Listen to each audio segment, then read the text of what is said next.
Lincoln, Springfield. 28-year-old Abraham Lincoln settled here in 1837. He was unmarried, unlearned, unrefined, and with no wealthy or popular relations to recommend me. On the day before his 52nd birthday, Lincoln left here a profoundly changed man. A husband and father, financially secure, his intellectual and moral abilities having grown to match his towering physical stature, his deeply held political convictions tempered by empathy and keen insight into the human condition. On this public square and its surrounding buildings, Lincoln and his family and friends purchased goods, attended parties, enjoyed picnics and parades, watched theatricals, and listened to concerts and lectures.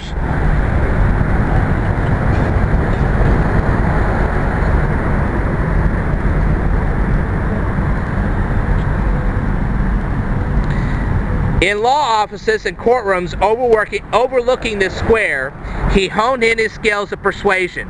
In storefront discussions and street corner gatherings, he perfected the art of politics.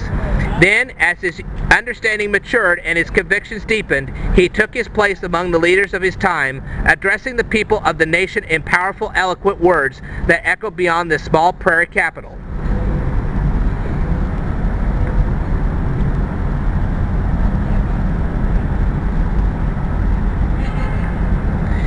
Left. Lincoln's first known photograph, circa 1846, at about age 37. No wealthy or popular relations recommended to me. Right. Lincoln's last Springfield photograph, taken February 9, 1861, as President-elect, 3 days shy of his 52nd birthday. A man shaped by lessons in practical democracy and human nature learned in this place and among these people. Far right, Washington Street as Lincoln knew it, looking west to the railroad crossing at 3rd Street.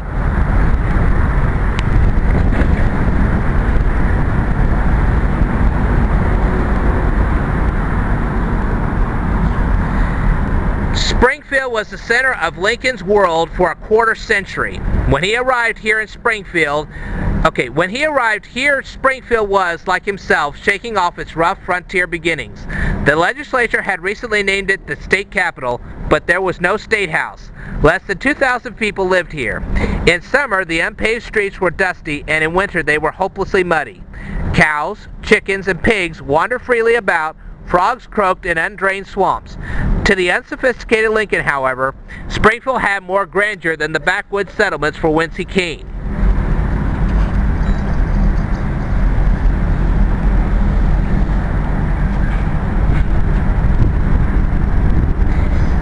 As Lincoln grew in economic status and social position, so too did his city. When Lincoln left in February 1861 to assume the presidency, Springfield had almost 10,000 inhabitants and boasted of many impressive buildings and social institutions. Neither Lincoln nor his city was frontier anymore.